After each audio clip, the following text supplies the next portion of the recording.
Welcome to the Guiding Voice podcast, a space where we explore change, healing, and the journey back to your true self. So if you've been feeling stuck, held back by limiting beliefs, cycles of negative thinking, you're not alone. And this is exactly where this podcast meets you. Each episode is designed to gently help you break free from those patterns.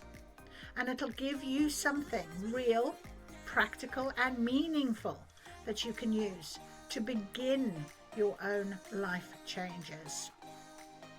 Here we don't just talk, we share tools, insights, stories that are not only inspiring but also understandable and relatable, so you can truly connect with them.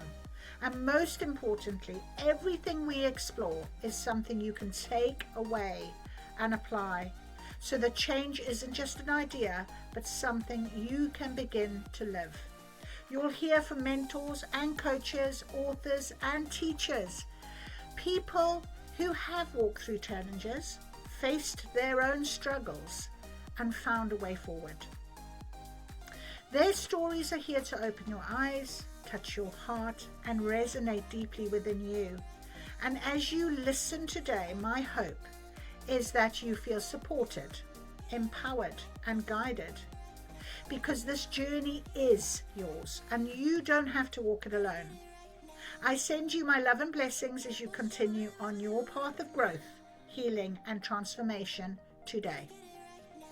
I am honored to welcome our special guest, Joy Ogeh-Hutfield. Joining us today, she is a transformational coach, a mentor, and an author of 7 books, with the latest book called How to Master True Self-Confidence. And she is one of the most beautiful examples of someone who shines a bright light and truly brings joy to all who meet her.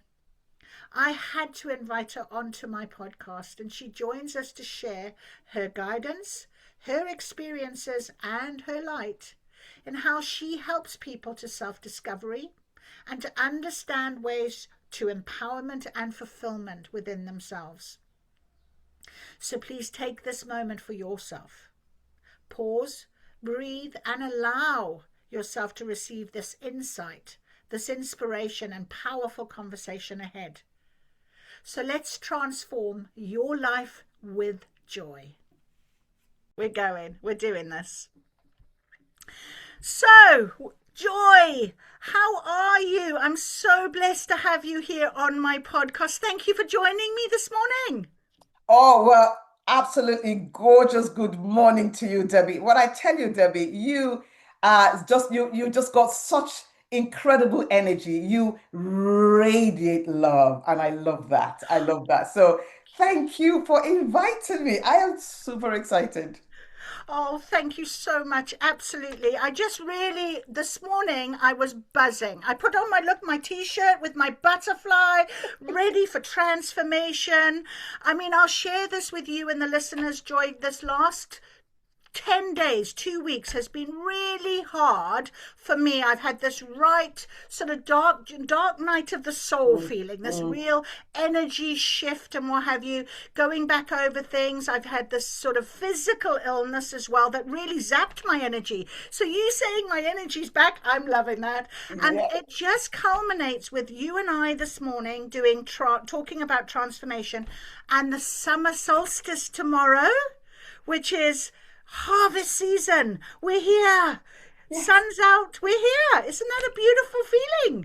It is awesome. Absolutely awesome. It is. It is. And Love I it. know you're like me. You like to be out and about, right? You love being I out and do. about. I do. I do. And it's great, because it really doesn't matter about the weather. I know we're going about the weather, but one of the things I've come to realize is that, you know, that weather, going back to that whole transformation, you can get that from within.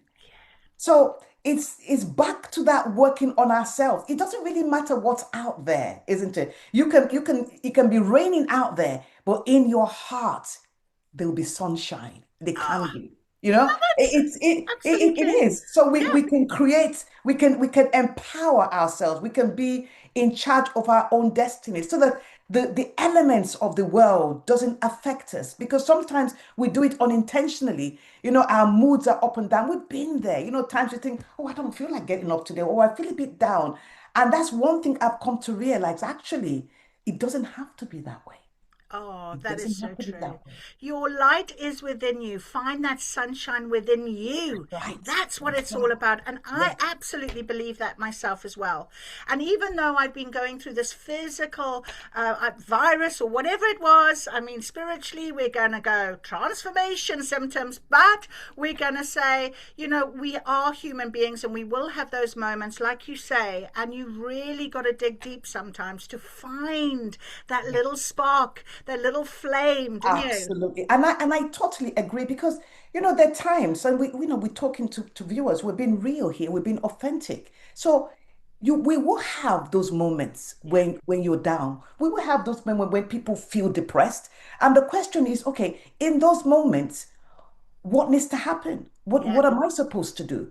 yeah, And there are times when I myself, over the years, I've felt down or I've been ill or unwell. And you could say, like your situation is only the life sucked the life out of me. But one of the things that I realized in those moments as well, when I really took some time to reflect, even when I'm in bed, sneezing and coughing, is yeah. like, right, this joy, what is it saying? I'm in this situation, I'm on, but what's the feedback?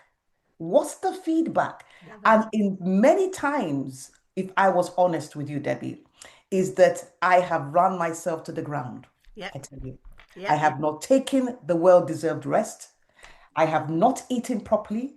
I have not I have not looked up on myself. So yes, perhaps I've been busy transforming other people's lives, but I haven't particularly done it to me. So Oh, I'm that is so thinking, true. okay. That is so true. That is exactly what happened. I come to the end of the year with my lecturing, with there's marking, it's exams, it's everything is just run, run, run. The next thing I know, I've got a bloomin' sty on my eye. I am like down. I am man down for, and it's almost like spirit has gone. You know what? You need to rest. That's right. And in that rest, you will learn your lesson. You will hear what you need to hear. You will know that deep transformation. And it is true. It's so, so It true. is. It And is. that feedback is when we've got to listen. We've got to Yes. listen. Yes, absolutely. And when we turn it into feedback, we're not condemning ourselves. We're not making judgment on ourselves. No. It's the feedback to go, all right, Yeah, I know what I need to do differently. yeah, That's what it is. In any yeah, situation we find our lives, it's never for us to condemn and or compare ourselves to other people. Well, look at so and so, they're thriving, I'm not. Or no, these are just moments where actually, God, the universe is saying to you, this is the time to press the pause button. love it. Press it. Absolutely. Oh, you've just literally confirmed everything I've been going through in this last 2 weeks, Joy. It's just amazing. But I want to start. I mean, your expertise, your light just shines. Your sole purpose is just there on the screen for us all to hear and see. But where does it all start? Give us the journey. Let's start with Joy. Little Joy, where do you come from? What is your background? That's what I The want to know. journey. Oh, well, so I am originally from Nigeria. The first 16 years of my life in Nigeria, an only child, although I have, a stepsister, the latter part. But yes, so it was great. I grew up in a really loving family, although culturally, my it's expected that obviously, you have a large family. So my mom wanted lots of children. And of course, she could only have me. And of course, you have the added pressure that they needs to be a boy because, culturally, the boy would take after the name and the family name and all that. And I was none of those. So from that kind of early age, I was conscious. And I also struggled in that sense of belonging as well because I'm thinking, well, all right, I'm not a boy and the expectations. But one of the things that my parents did for me, which I was incredibly proud of, my dad was such an educationalist because he came from I don't want to say disadvantaged background, but probably from a humble beginnings himself. So he didn't have the opportunity to go to college or to go to university, or have somebody pay for him. But he had this whole desire about learning and knowledge. And so what he did was he took himself, from the village, and he went to spend time with his uncle in the city. And there he made his way working and saving up money to put himself through studies. So of course, when I then came along, everything was showered. So I went to an amazing boarding school for girls. And that was where my life changed, because it was, although I wasn't, we weren't the richest in the school. I mean, we had, it was cool. We had, girls whose parents were politicians and, high up. And I mean, we were none of those. We were none of those. Right. But being surrounded by that, what it really taught me was the importance of surrounding yourself with the right people. And secondly, we had the most incredible principal. She was amazing. She was fierce. But I tell you what, she was just an amazing woman. And I would, the assemblies we had, and the assemblies were empowering. She would say, you are a woman, you are a leader. You're going to be out there in the world. You need to prepare yourself. She spoke, and the vision she gave us was so grand that we probably thought, oh my gosh, is that possible? But that was the belief that was instilled in me at Wow. that young age. So I went Oh, from the age of 11 to the age of 16. And then after that, I then came to the UK. So again, that was an interesting story, because I wasn't meant to come to the UK. I'd gotten a university elsewhere in Nigeria. A wonderful opportunity came. My auntie was visiting. She'd been in the UK for over 30 years. And I had this dream, you won't believe this now, to be an actress. I went to be an actress. I know. And well, I went to be an actress. absolutely. Would you do that? You were on stage Well, anyway, so I did do were that. I. I did do that. And she said, the best place if you want to do that is to come to London. London is the Yeah, place. So, yeah, but yeah, so it was wonderful. I was an only child. I wasn't sure whether my dad or my parents would let me, because I've never left home, apart from boarding school. But the opportunity was there, and I was just I took it on. I it's had to let incredible. go, back to what we're going to be perhaps sharing, to let go of Yeah, everything that was yeah, familiar to me, yeah, yeah, because I just knew that that was not where I needed to be. yeah. And for me to grow, needed to leave home, leave my parents, and find my own self. And I yeah, did exactly the same thing, Joy. I sat in the bath one night and I thought, oh, what should I do? I have some money saved. Should I buy a car? Should I buy a horse? Or should I go and travel? And within a week, I went overseas. And I didn't look back. 5 years, 6 years later, before I even went back to South Africa. And it's that one moment, isn't it? That it something is. shifts It and does. you listen to it. I talk about sort of the door flying open, and you find yourself going through it without thought, without worry, without, there's a bit of fear, but it's quite good fear. It's like, It is. oh my goodness, It and was. It you was. had the Yeah. support system from your Yes. aunt. I Yes. had my aunt this side, and that is exactly what we do, don't we? We find that moment, because I was just going to say to you, what was your pivotal moment of change? Where did your transformation journey begin? And really, at 16, well, I mean, that is just amazing It, sort of it, it thought, was, isn't it? and like I said, so my dad, as I say, the reason it became such an education was, I say, because he didn't have it, but he went on and he thrived. He was a flight lieutenant in the Nigerian Air Force, and Wow. he thrived, and he was just such a great role model. And my mom was an entrepreneur. as well. So it was wonderful to have them in my life, and also the fact that they believed in me and trusted me to be able to go and find my own path. I look back and I will forever be grateful Yeah. to them for giving me the opportunity. And so coming, to the UK, so different places, did the A levels and the usual, and in theatre and English. And I just realized that I enjoyed, even at school, I enjoyed theatre, I enjoyed literature, I enjoyed reading. And so opportunities, came when I graduated from my A levels.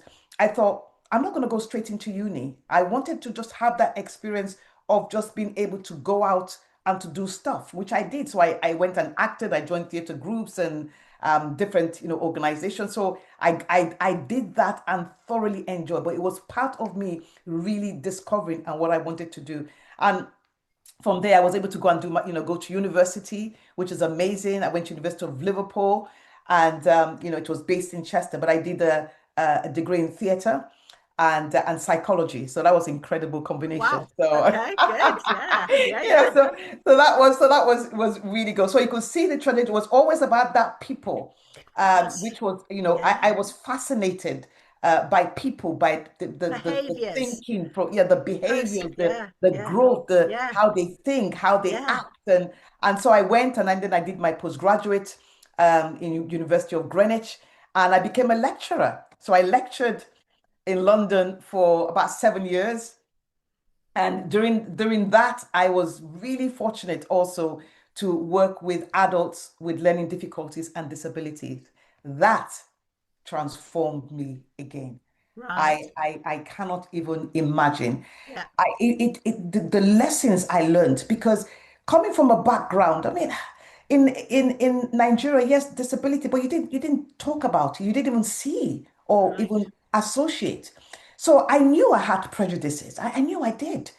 And but I was shocked because one of the things I had to do was confront my own prejudices, you know? Right. Yeah. And sometimes we need to do that to be able to work effectively with people, even people of difference. There needs to be that alignment, that understanding. And that's what it taught me. And all the myths that I had and all the prejudices just were just stripped away. And I thought, wow, I Yeah. have been missing out. Yeah. I have Yeah. been missing out because of ignorance.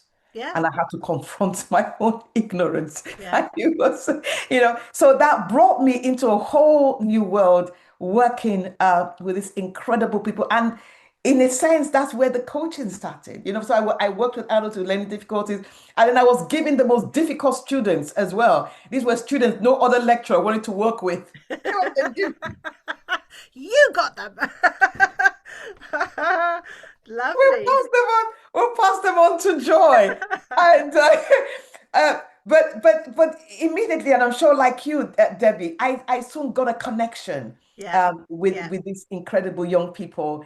And instead of going there and teaching them, I remember teaching them maths. I thought, no, they ain't gonna get it. I mean, forget it. I mean, even I was struggling with maths, so never mind.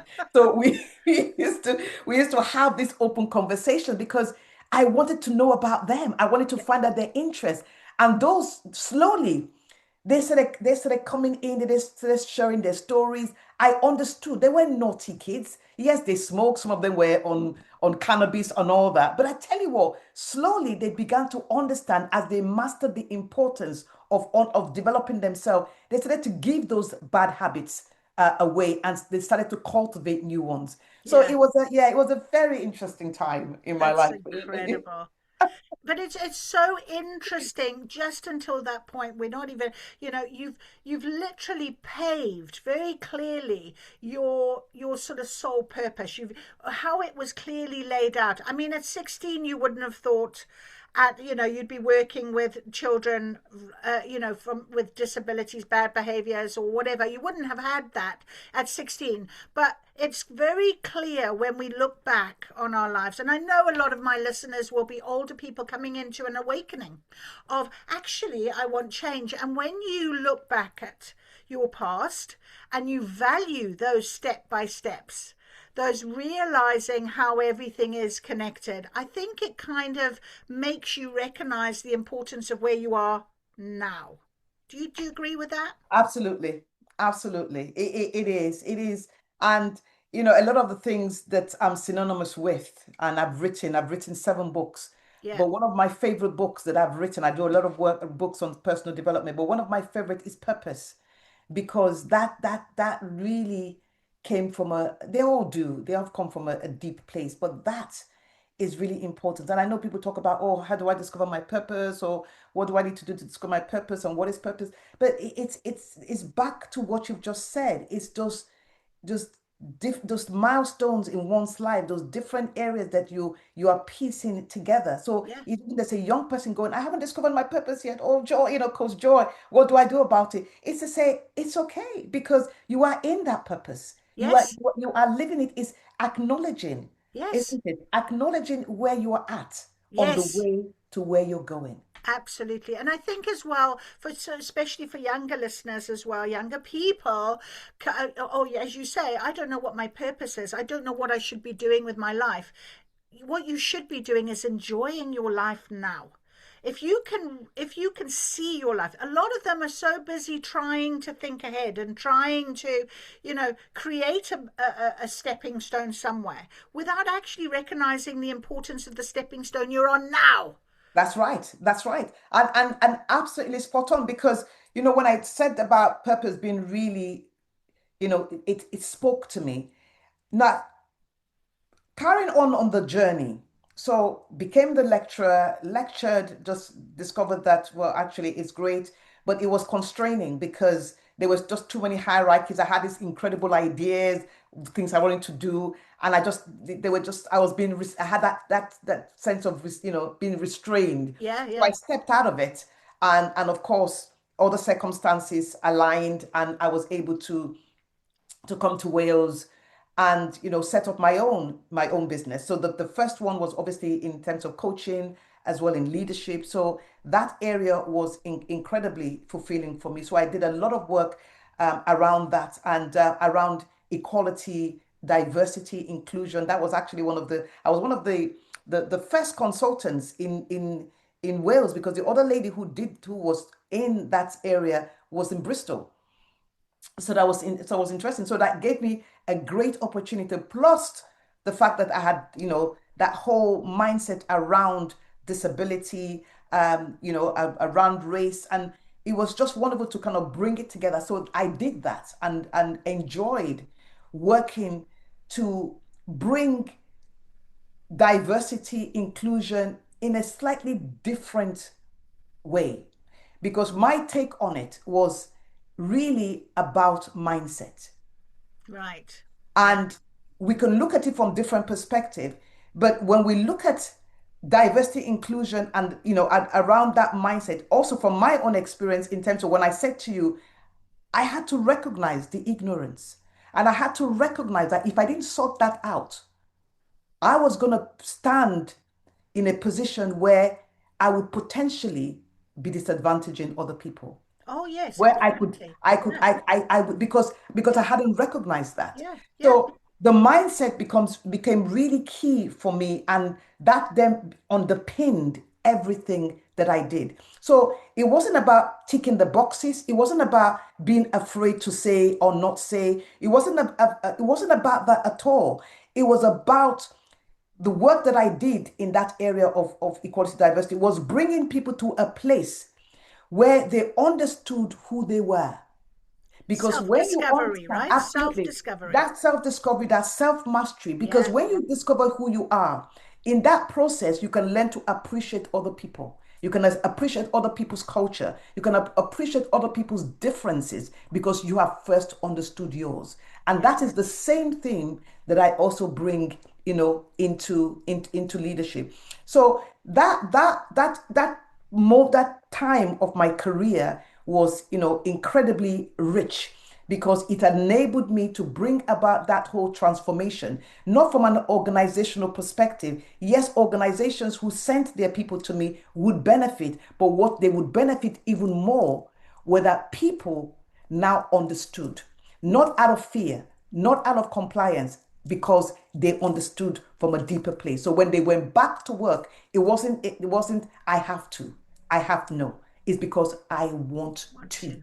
I Yeah. want to make a Yeah. difference. I love that. There's a very different feeling, isn't it? I want to, That's from right. deep within, as opposed to I have to because I'm being made to do something I don't want to do. That's right. That's right. That's So right. that That's right. sort of self discovery is so important. But when you're talking, Joy, you sort of talk about alignment, and you talk about mentors and coaches or role models that you've had in your life on every stepping stone that you've taken, and it just makes me think, or makes me feel like you don't hesitate, you or do you? Because we talk about blocks in our transformation, because we are, I think sometimes we are our own worst enemy, aren't we? We do. So you have you realized that at times you have actually been your own worst enemy, your block, and recognize that to be a block, so that the next time it comes around, you're going, I'm not blocking this anymore. I am trusting more. Or is that because of a self discovery? What do you think? Because people do block each Oh, other. oh, We no, do.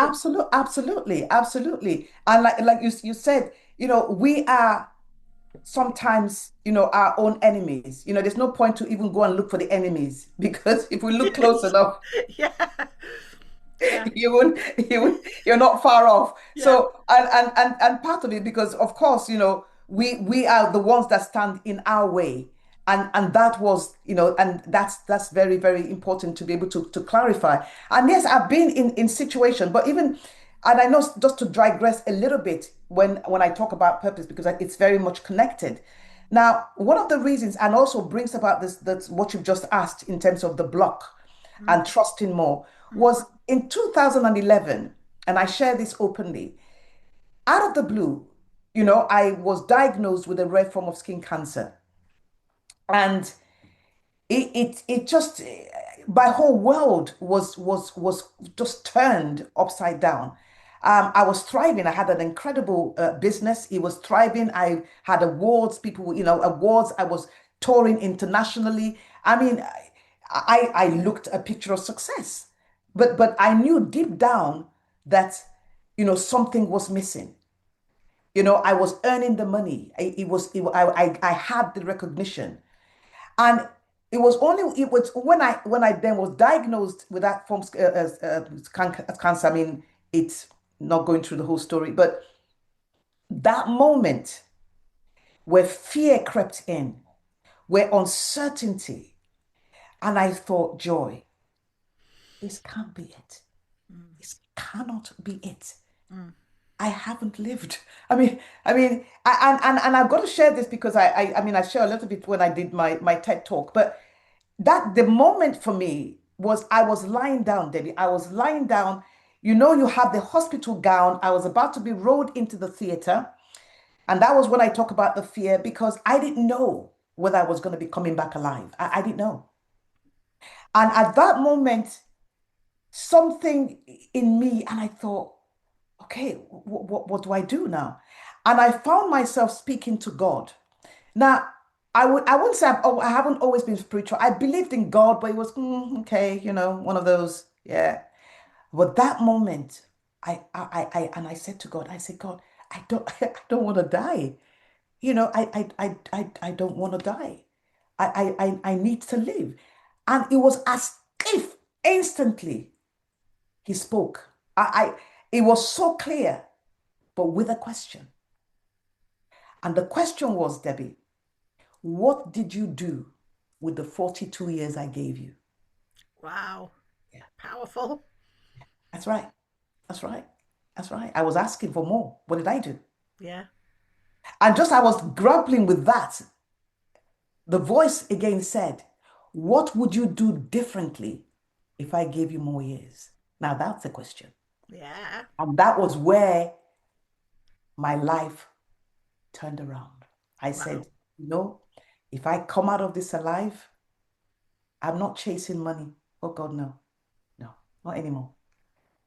I understand what that purpose, it became clear that moment. My life's purpose is about unveiling, helping to unleash people's potential. I'm in the business of transformation. That was the clarity moment for me.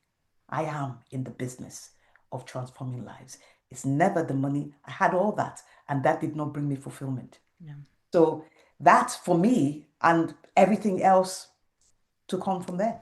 That is incredible. I've got goosebumps because it is resonating so strongly, and I'm sure to a lot of listeners as well. There is always that moment, and you talked about your TED talk, and yes, a lot of people are. I love TED talks, as you know, but making that massive change, it just takes a split second, doesn't it? Really, it's not a long, it's like, as we say, that door opens and you're given that choice, and that choice was yours, that moment of deciding how do you want your life to look, and then the blocks are gone, aren't they? You don't need them anymore. Oh, that is so beautiful. That is That's so right. beautiful. That's right. So You when know, you and you know, it's an emotional value. That's the importance, I think, that we don't recognize. You know, when we talk about mindset, of obviously mindset is the way we're thinking, yeah, but it's got to align with that emotional value, that depth, that heart value, I believe. You absolutely, know, no, absolutely, absolutely. Because when we then look at the word, we say, okay, joy transformation. So yes, my name is Joy, but the meaning of joy transformation is that transformation does not have to be a painful process. That's the reason that joy transformation is there. I know it's my name, so it's got a double meaning. yeah, But we can embark on a transformational journey with joy. We can. yeah, We are capable of yeah, doing that yeah, because even when it feels painful, even when it feels, because I sat there, Debbie, I couldn't walk. This is somebody who's up and about because the cancer was on my leg. I couldn't walk. I was there. My husband had to carry me to the bathroom and do that. That was it. I was just lying there, you see. So it's when you turn it around, that it doesn't have to be painful. We can in that process. So so your viewers who are listening, if anybody's listening right now, saying, I'm going through a tough time, I'm going through a really difficult path, is to say it doesn't have to be that, because that transformation is happening. That is where that growth is. Because for me, I could have said that and say, oh my God, I've got this and I've got that and the rest of it, or woe is me. Yes, I wouldn't say I didn't say that sometimes. I wouldn't say I didn't feel that sometimes. I did. However, for me, it was an incredible opportunity. It really was, yeah, because when I came out of it, I understood. Debbie, people talk about love. I came out, I thought I loved, because one of the promises I made to God was, Lord, never mind me, I'm going to love more. I'm going to love more. I'm going to give more. I'm going to impact more. That was my commitment. So when I came out of it, I was loving everybody. And I was like, you know what I mean? I was yeah, like, ooh, yeah, yeah, yeah, my eyes were open. Things that used to upset me, things that they were irrelevant, for crying yeah, out loud. Maybe I almost died. So those little things that were big deals, all of a sudden it was like, well, they're no, nothing. Yeah, absolutely not. It yeah, wasn't worth it. yeah, Grudges and keeping all of a sudden it faded into insignificance. yeah, So when you talk about alignment, was me now having to align to this path, yeah, and everything that I created out of that became first a love for people. yeah, If I love people, then I know that I will see them not through the eyes of judgment, not through the eyes of hate, not through the eyes of envy, not none of those. I will see them, you know, and if I may be allowed and boldly say, I will see them through the eyes of God. It's yeah, important to me. It, yeah, it became very important because these are people that have been brought into my care. Everybody I meet, I never take for granted whether and think they just came into my life. You, for example, Debbie, I don't believe it's an accident that you've come into my life. Absolutely not. Because I'm learning from you. They are, the beauty inside of you. I'm able to see it, I'm able to appreciate it, and I'm able to work with you because I see that. It just, everything was just, and from that was a whole new found happiness, a whole Yeah. new found joy, Yeah. for me because I was able to do that. That is so beautiful. That is amazing. um, as part of your coaching and your mentoring, I mean, I know you mentioned you've written 7 books, 8 books, is it 7 books? Seven. And the latest book is How to Master True Self Confidence, right? When we think about self discovery and self confidence, is there a difference? Yes. So self-discovery, you are discovering yourself. So that's a discovery process, isn't it? So you're discovering yourself, you're understanding who you are, you're understanding who you're becoming, all your strengths, your weaknesses, you're kind of, in that space. Confidence, however, is slightly different because confidence is the ability to take action. That's what Right. it is. Yep. So our confidence grows when we take action. Otherwise, we can say, I'd love to do this, I'd love to do that, but what have you done about it? So it ties in with discovery because when you discover things about you, when you understand the things that need to change or things that you need to move towards, or when you've discovered your vision or when you've discovered your purpose, confidence now needs to align because now you start taking the positive steps to get you there. Absolutely, action.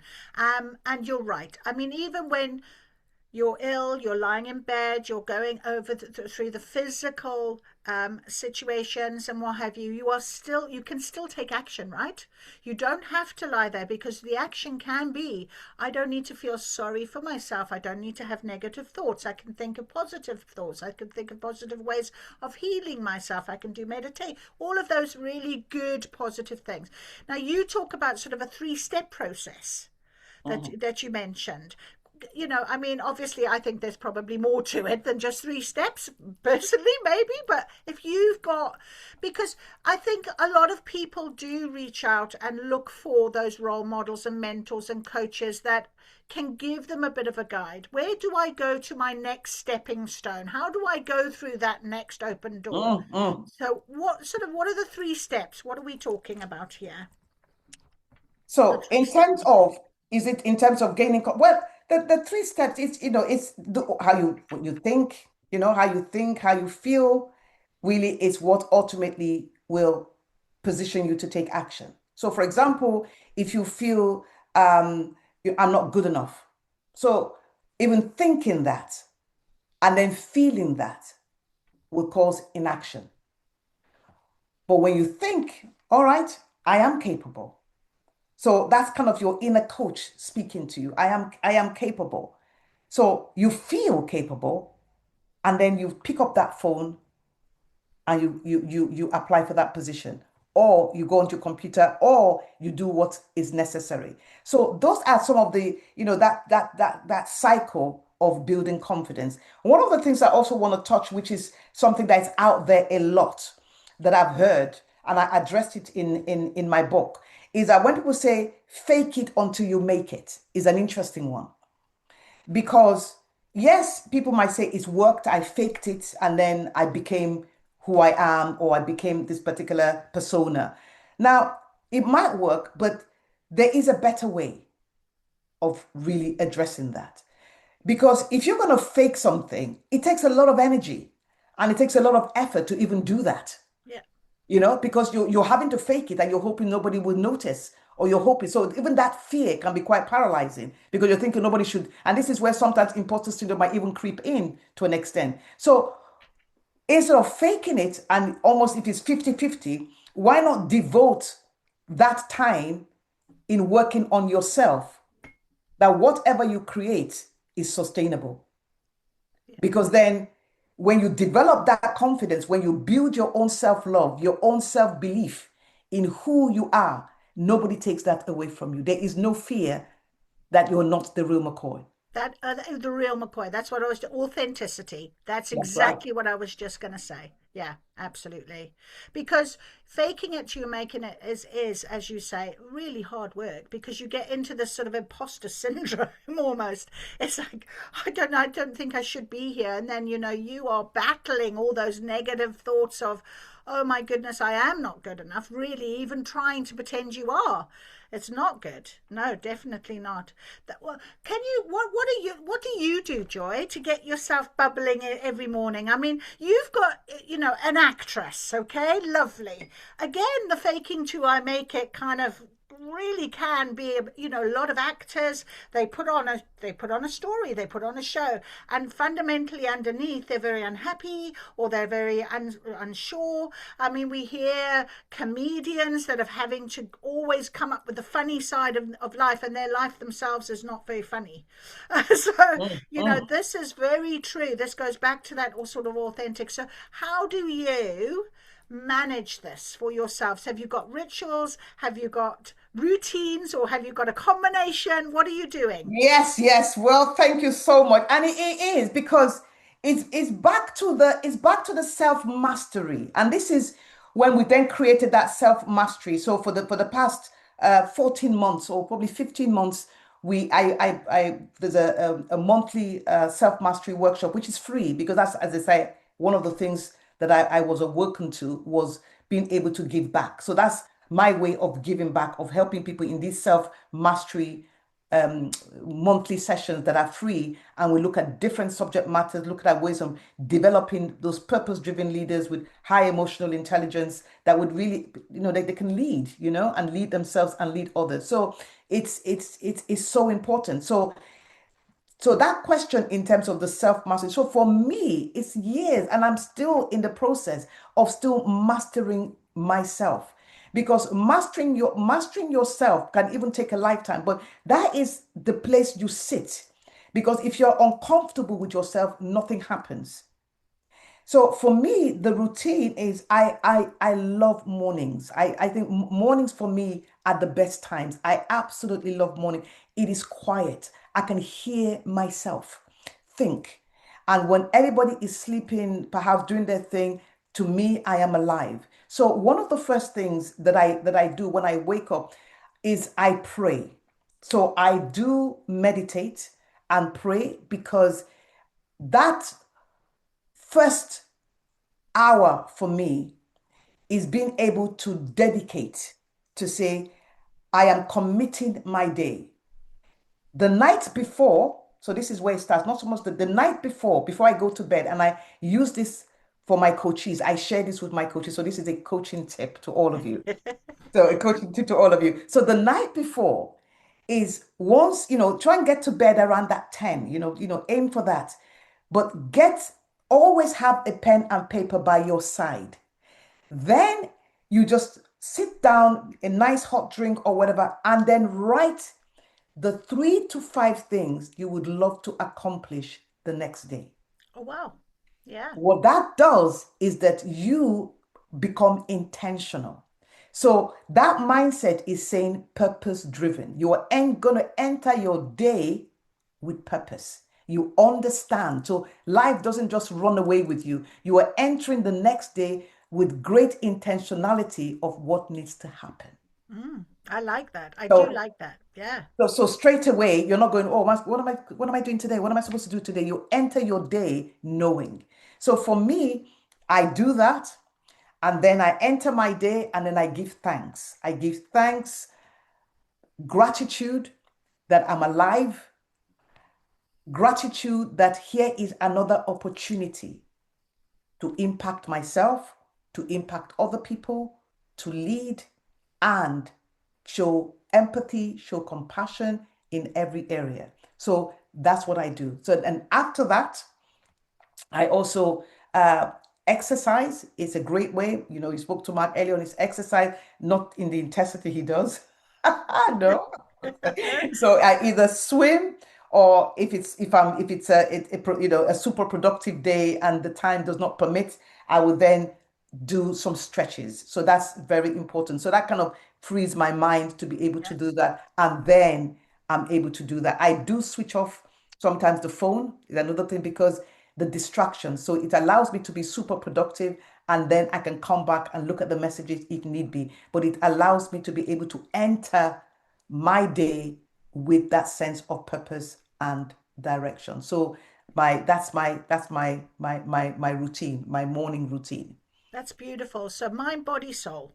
Your emotional value of gratitude, your mind about the mindset of what it is I've got to be looking forward to tomorrow, and your body, the physical movement. Because all three of those are very important in terms of your Yeah. value of who you are going to be, that turning up, how are you going to turn up, isn't it, as a live human being? No, absolutely, absolutely, because that becomes really important. And I've built, the businesses around. So I've got Joy Transformation Coaching. So that's predominantly for coaching, people in different areas through helping them to look at those three stages of self-reflection and self appreciation and as self-awareness. So that's just very key to my coaching practice and having that space, because people say, "Oh, it's coaching for me," but it's that space where somebody also holds you accountable, but is that space to have that me time as Yeah, well, yeah. but in a structured way that allows me to be able to have an input, in helping people to really unlock their full potential. Sometimes you know what you're capable of, and sometimes you doubt what you're capable of. So as a coach, mine is, I would say, I help you believe in you so that you can unleash what's truly inside there. So that's the way that I That that is I see lovely. that That is I lovely. I mean, you speak to so many people. What are the sort of main blocks that you find that a lot of people speaking to you? Oh, this is the main ones. What are they? the main blocks. That's an interesting one. I think that one of the main blocks is the self-doubt. The Okay. self-doubt, procrastination is another main block as well. Another main block is imposter syndrome. We have a lot of clients that do that as well. And another main block, I would say, it's an interesting one because it's a personal one of people not coming to that space of loving who they are.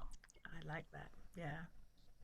And that's where you talk about that holistic. So Yeah. for me, yes, I work with leaders, I work, with senior directors and people from different forms of life. And what is it that brings everyone together is at the end of the day, whether you are a leader leading an amazing team and the rest of it, that same that finding back again, that finding you becomes absolutely paramount because Mm, it then releases you mm. to be able to do the things that you do. So, as to say, what people come to me for, they also come to me to be able to, in relationships as well. Yeah. That's another interesting Yeah. one, Yeah. Yeah. as well, in terms of, managing relationships and different personalities. And of course, my coaches are saying what needs to happen because, it's causing me, to be in an unhappy situation. And Yeah. one of the things at a recent coaching, and I said, well, that unhappiness, let's explore that. And what we discovered was, they were in a place waiting for someone to make them happy, Yes. whereas Yes. the happiness lies Yeah. within you. Yeah, exactly. That external. I did the same thing. I wanted someone to come and rescue me, and then I realized I had to actually rescue myself. That's right. And once I had that aha moment, I was off. I was done. It was great. But you're absolutely right. I mean, that is probably one of the main blocks, is that not finding that space within you to, be you and find And you. yet, to be And then, honest, I mean, that's healing, isn't it? That it is is. healing. To be vulnerable, I mean, where do you go? Where do you go to be vulnerable? And I also have a coach. I've got two coaches. At one point, I had three. Yeah. So people say, "Oh, but a coach," yes, because yes, I'm working with people, but I also recognize, and coaching is not for people who have issues, and that's another myth. People think, "Oh, I don't have a problem." No, it's the total opposite. It's best you do. So yeah, so coaching is not for people who have problems. In fact, coaching becomes even a non-negotiable because coaching is the birthplace for growth. If you Yeah. want that growth mindset to remain relevant, to remain connected, coaching is the space. So Yeah. it's not a place where, oh, I don't have a problem, so I'm not going, but it's that place that conditions you, that builds your capacity to be able to give more to yourself and more to others. Yeah, absolutely. That is incredible. Shining that light That's from it. within. That's what That we started this whole conversation with, shining our light from within. Oh, Joy, this has been so amazing. You are just a light, honestly. If there's one message you can leave with every listener today, okay, something that might change the way Oh. they see themselves or their future, what would it be? What's that Oh my golden goodness. key? Right. Now, this is in my and I say this and because I really believe it. And that goes back again to self-mastery. So, this is a quote from me. It's one of my quotes. The moment you define who you are, the world will bow down to your definition. Wow. That's So, powerful. That is that's powerful. I'm bowing. I'm bowing. Oh, my darling. That is really good. Exactly. Because that light will just burst open and shine. So that is lovely. Joy, it's been such a pleasure. I think we've done 50 minutes like that. It's just gone. It's crazy. We could sit here all day. You coming back? I'm yeah, because insisting. this is just half of it. Yeah, no, I'm gonna come We're back doing a because part two. yes, yes, part two. We need a part two for the other part of it. Yes. Oh, thank you so, so much. It's been an absolute honor. Thank you for being here with me. Thank you. Thank you so much, honestly, Debbie. And can I just say, and you need to air this bit as well. Yes, you are an incredible and phenomenal woman. And the fact that you are doing this podcast and helping other people shine their light just really shows the kind of leader that you are. And that I don't take that anything. I mean, as you say, I have a leadership academy where we work with leaders, we train leaders from all walks of life. That's what we do. And when I see that leadership in you, the character, the love, the passion. You see, leadership is never about titles, and we never spoke about the titles. We never did. But that goes to show the kind of person that you are, because leadership is in the heart. And that is what you bring, Debbie, a heart for people. And just to say, you listen to people, you help people believe in themselves, and you create the space. I don't take it for granted that you have invited me here. I absolutely do not.